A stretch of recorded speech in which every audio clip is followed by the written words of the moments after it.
قجيل نفسهم بالله قلبي نما جبدي والله سي بينو متي سي بيني والله هو وان غاري ملي وان هما ولين هاو سميتي فاري علمنا ما يوم وان بريد ولي هاو غاري دا beekee jira baramsiyaa jechuun ani hin beeku ijoollee hedduun hin beektaa waan an dabbaramee jiruufu irra caala jechuudha koomantiis nan laala nama dhiba garuu nan beeka barra inni waan miidiyaa irratti fudhatama qabuufu nama namu nan beeka garuu ani viidiyoos qaba waan hundaa qaba jechuudha. ani waa isinne beeku bari anamma wallahi laatin waa takka nama waa beeku illee miti beeki ani viidiyoo kan kee dhageeffadhe wallahi hedduu takka tingame wallahi korabbal kaaban maaliif jennaani nama galteetiin nama ofii bulti godhatee nama gammadee jiraachuufin biyya kanaa ka'eetiin biyyatti galee haamilee kanaan si arguun barbaanne biyya kan kee gaddaatiin si arguun barbaanne wallahi sababa kanaaf hin dinqamaa jira wallahi. alhamdulillah bas waa hundaa beektaa hin ta'a jetteetti seenta gaafa itti seentu ammoo kamilkeessuu dhabus rabbu waan hunduu rabbuma jechuudha ilmi namaa hin yaada namatti hin fakkaata waa saa wallaahi kanaafuu jennaan inshaallah khayruma bas xiqqoo beektaa jechuun waa hundarree haasa'uu baadhu natti ulfaataana wallaahi.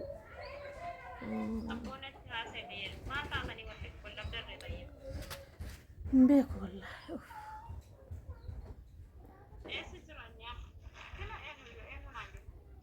finfinne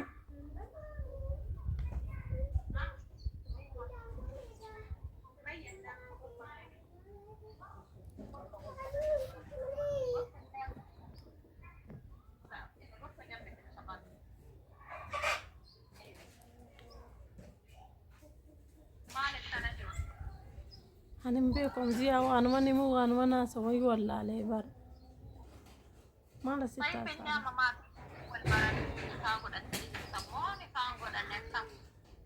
haasa'a jechuun odoo wanni inni kaa jedhamu jiraate maafan bu'aalaa miidiyaa gubbaatti ol ba'e abbabuu kootu mee kottu qabe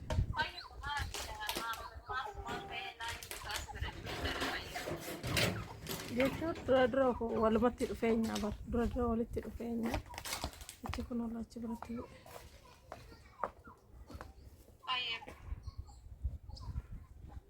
kasanii booda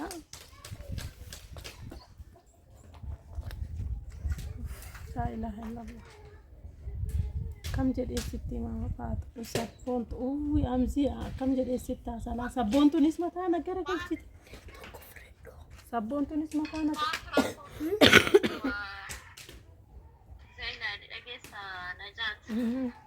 طيب هذا ولد ثاني ولد بلد ثاني من قرأت بزرعة طيب ما فرما في هذا ثم قام بالسماء هذا ما توفي هذا لو قروا مدرسة يودا كونكورس يودا لكتير كونكورس في الآن مدرسة كونكورس ما هذا برضو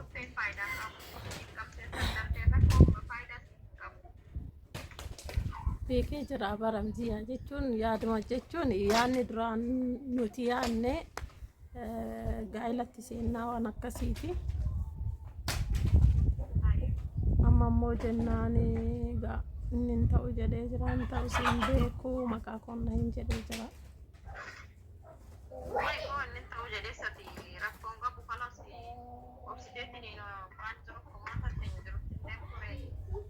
osoo akkas ta'e baru osoo dhuunfaa kootitti ta'e garuu immoo maatiin waan akkasii keessatti jechuudha du'aa nan dhiisanii ammayyuu jechuudha biraazariin sabboontu gaafachuu dandeecha sabboontu achiitti bilbiltee koomantii inni barreesserree seentee ilaaluu dandeecha bootaa hojiititti wannoo jedhee ganama gisee nananani ka'uu inni deeme inni rafaa jira jechuudha sanii booda hin beeku wallaahi xiqqoo beektaa rakkoon karaa maatiitii waan hin sodaadhe qaba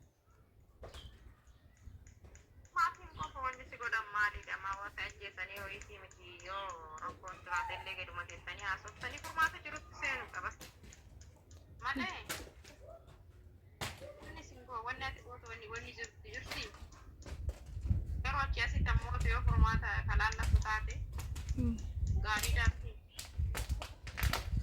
الله أعلم.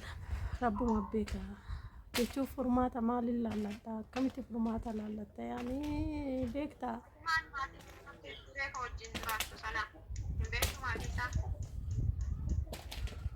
نمبر سيف نجا kees maatii isaa nam takka illee hin beektu نمبر سيف نه والله akka wajjin jiraatta qofaati beesan وين يسوي مدري هذا الزيت ما في هذا الزيت حقتنا زيت هذا مو هذا فيه ما فيه هذا حقت كهرباء ما أظن هذا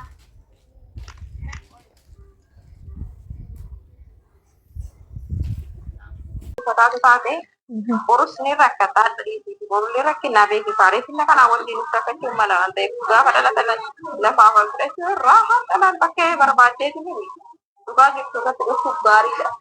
Walan beekee jira bar amma laali waa'ee jechuun waa'ee maatii walii baruu maatii isaa baruu maatii kiyya baruu sana bira hin dhaqnisi ani hin beeku wallahi akkam akkan ta'e isanis hin beeku waa jechuun namaa maatii kiyya barsiisee jira jedhaan jettu iyyuu gabboo na jaatu.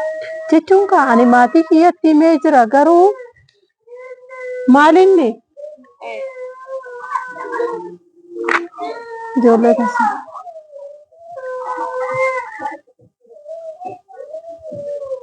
jechuun ani maatii kiyyatti himee jira eenyu akka ta'e ittiin himne jechuudha. Inni ammoo maatii isaa nan barsiifne maatii isaatis jechuun haasaadhuma jechuumaan naan jedhee yaani hin jiraa miti amma namni takka waan barbaadu tokko namarraa argamutti waan akkasiiti malee waan akkasii keessa yaani afaaniin na sobe malee waan maatii isaa baruu miti hiriyaa isaatu hin beeku ani dhugaa dubbachuudhaaf rabbi jechuudhaaf isaanumaaf isa tolu beeka. لا إله إلا الله. طيب بعد أملاك ما هو رب الكبر مش يا أبدا لا ما تسوي والله لازم أطلع في هواء هناك Naati برا أنا بدك برا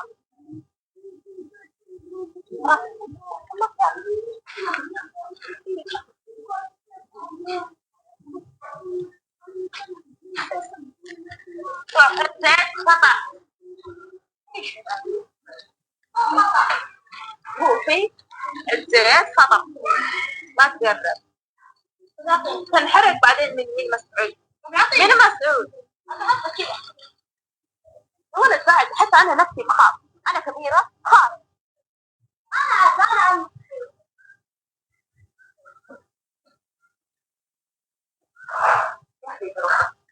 يا فيصل روح ماما خلاص فيصل لا ماما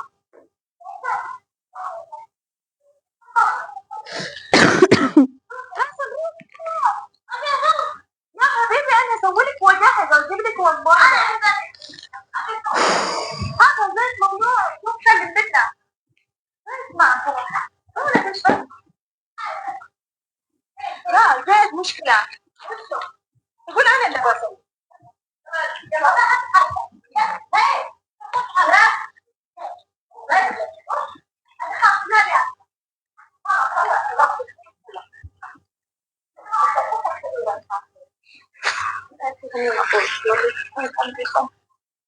rabbi waan jabaatte mara siifaa laaffisu bakka ana faanaan cannaqame namsii tole.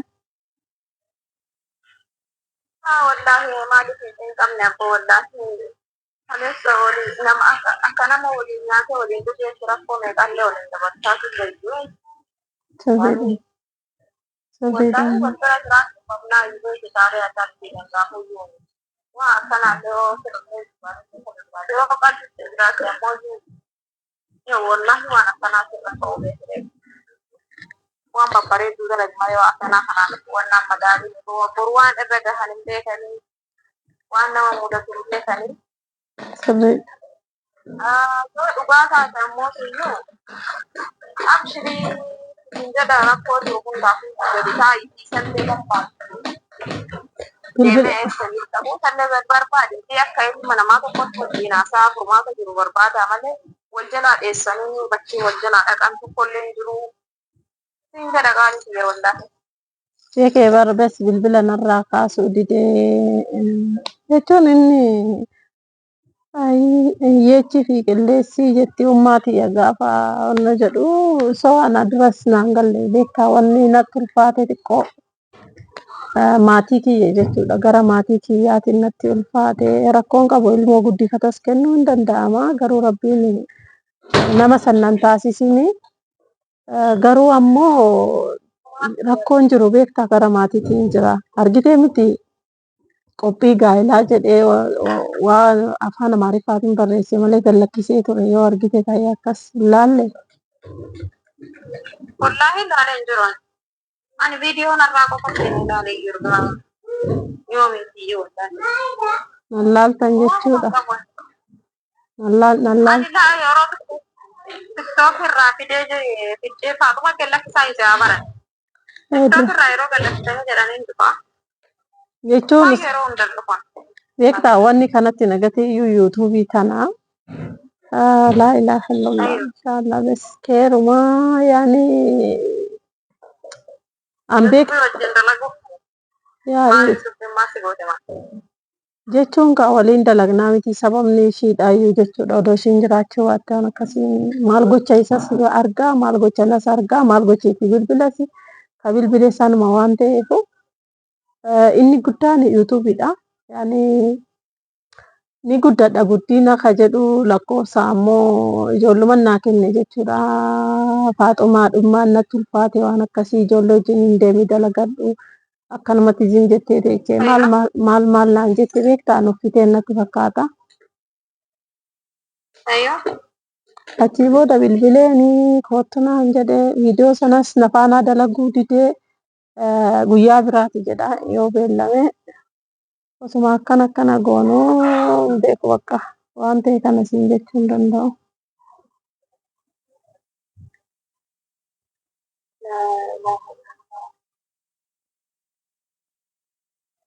Yaani sababa yuutuubii kanaaniin dhuftanii walitti dhiyeenya gootan jechuudha. Wal baratan.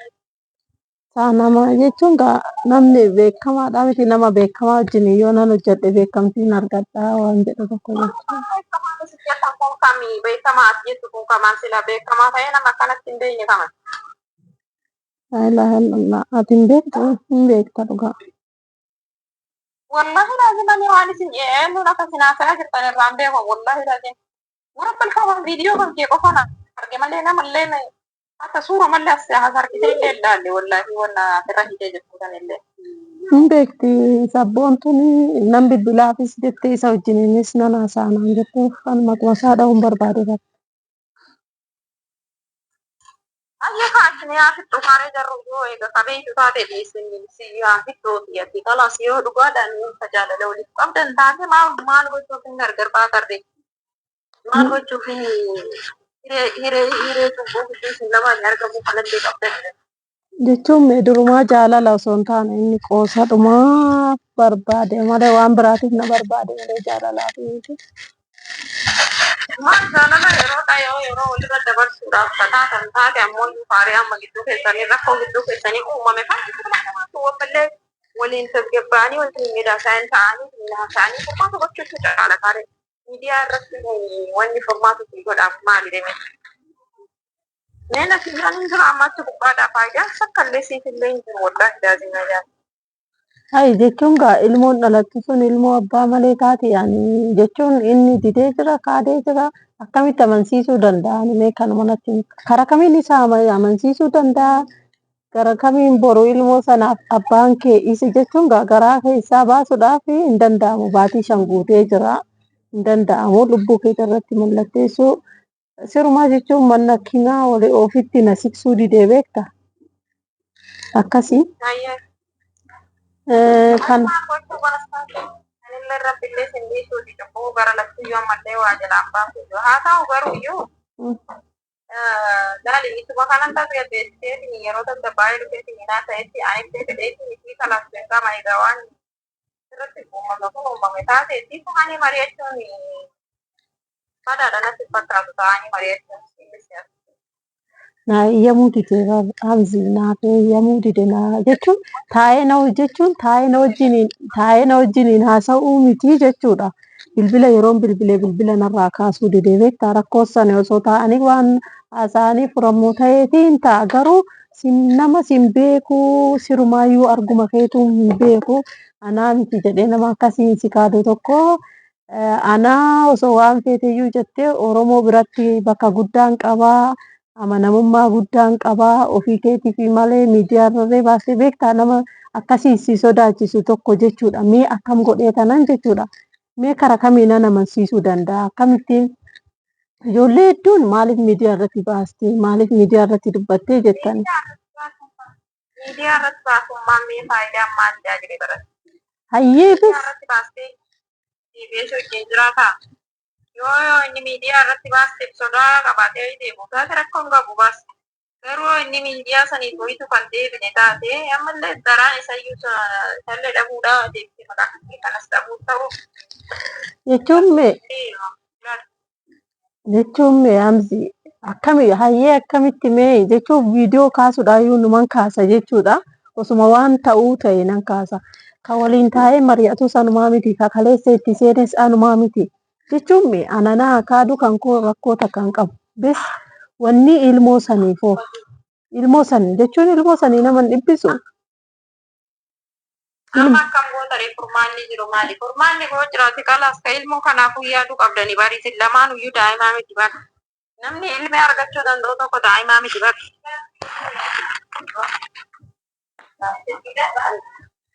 Daarabda sheen sumpaa. Maalidha? Nadi de baramsi. Anjedhe. Saffaa isaa dhaga inshaallah seeraan fadeeme wallaahi wanni akkasiin jiru biyya keessa jirtaanii maal akkoo? Wallaahi saffaa isaa dhaga. Deemu koo mana seeraatiin deemu wallaahi. Sana mee piraazarii yoo dhufe obboleessi kiyya yoo dhufe waan inni naan jedhu nan laalati. Seeraan deeme yoo fayyine kamara jiru taate tasgabbaa'ee namallee deebisuu fi isaa waan hawwataa yoo inni tabiitu taate. Akkillee wani akkasitti lama badduufillee hin jiru. Deebii dhalli kan keellee wani lama badduufillee hin jiru. Deemni gara seeraatiin wal mokkoraari. Ani isallee hin beeku garuu yoo. Wallaahi rakkoo kana kanarratti illee wal gatuun illee hin barbaachisu. Oromoon keenya beekee walitti dhiyaatu wallaahi. Beekee jira baramsi ani miidiyaa irratti baasee iyyuu ilmoo sanii fi garaa baasee dhokfadha jechuu fi hin danda'amu. Baatii 5 darbee jira. Borummoo gaafa dhalatte beektaa fedhiin ilmoo waan baay'eedha waan ta'eef sana akkamittiin guutaa ka jedhu tokko gara miidiyaa fide malee akkasii inni immoo haasa'uus hin barbaadu na wajjiniin haasa'uus hin barbaadu siin hin loltuun itiif viidiyoo qabattee haasofte.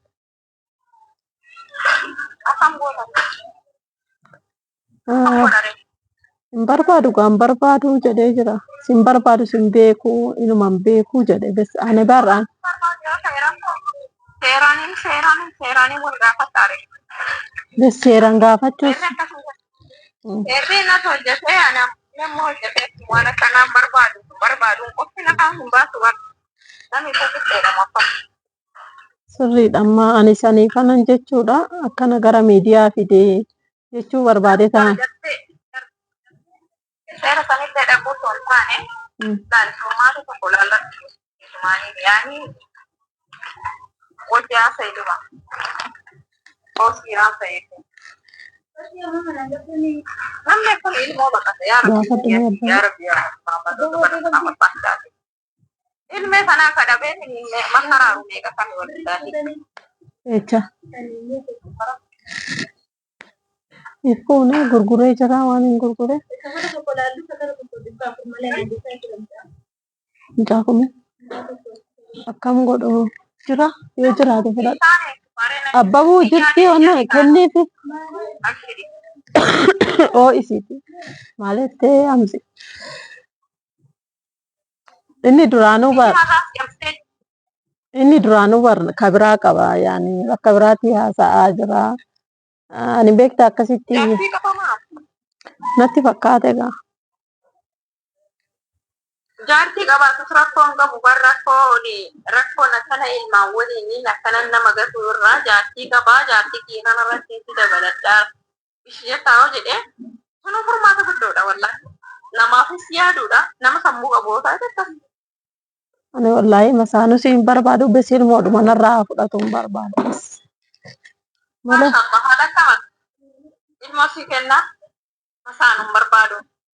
wallahi Lama hin fa'aa akkas jechuudha. wallahi maaltu na darbe ana doonduu qabiruma akkana qabiri keessa gabbaa malee masaanuun barbaadu jiru tokko keessatti na beektanii wallahi hin barbaadu maal kheer inshaallah. Fuulduratti ta'uu yaadii ni kaare. Waan akkas akkasii yaaddee fuulduratti ta'uu yaadee. Wallahi. Beekee bes ilmoodhuma fudhatu ilmoodhuma sanarraa. Nama miidhagaa filatamu qabu. Wallahi nu gammadaa. Daqiiqa jiba lakkuu. Hintuun gaafa. Haala jaa. Abeet. Fakkaami lamaan yoo gabaatee mataa dubbiidhaa baratammaa. Inni kan keetii wajjin yoo dhugaadha taatee inni kan keetii wajjin kafanamtee mana isaatittiin inni kanallee isaafillee deessee atillee haadha gaarii taate innillee abbaa gaarii ta'ee yoo jiraate rakkoo akkam qabama.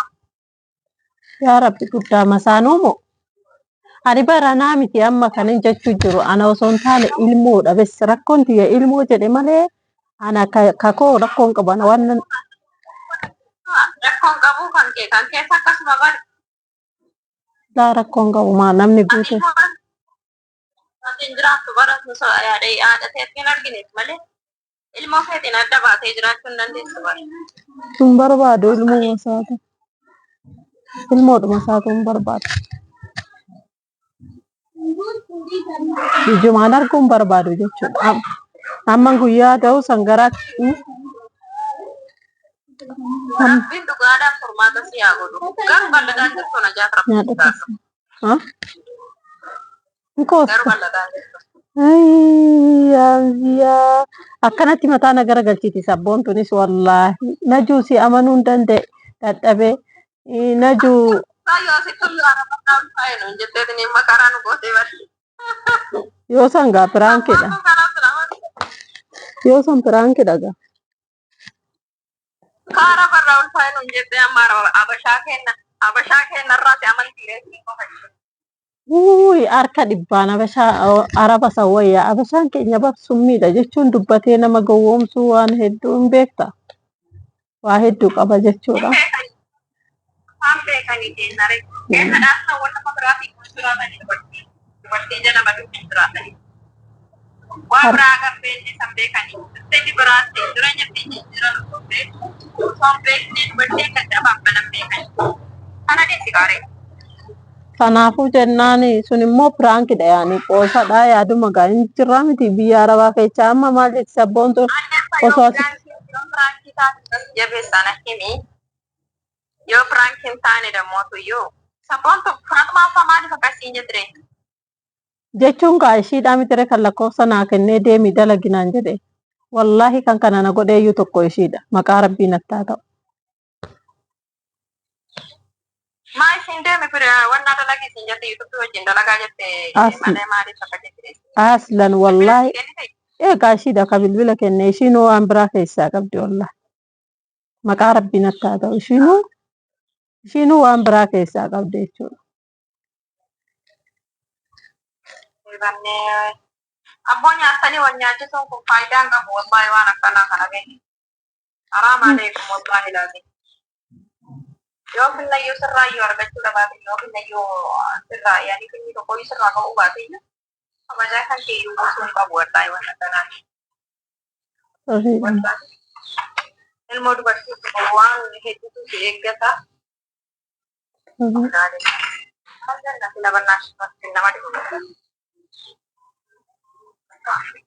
Ulfaata dhugaa. Kanaafuu ani nama waliin hormaata jiru laali kaaree isiin faatillee dawwattee maal goote isheen isaa wali goote jiru. Dhiira kana turantuudha malee maal isiillee kana godhi. Faatumaan nama akkasii keessatti.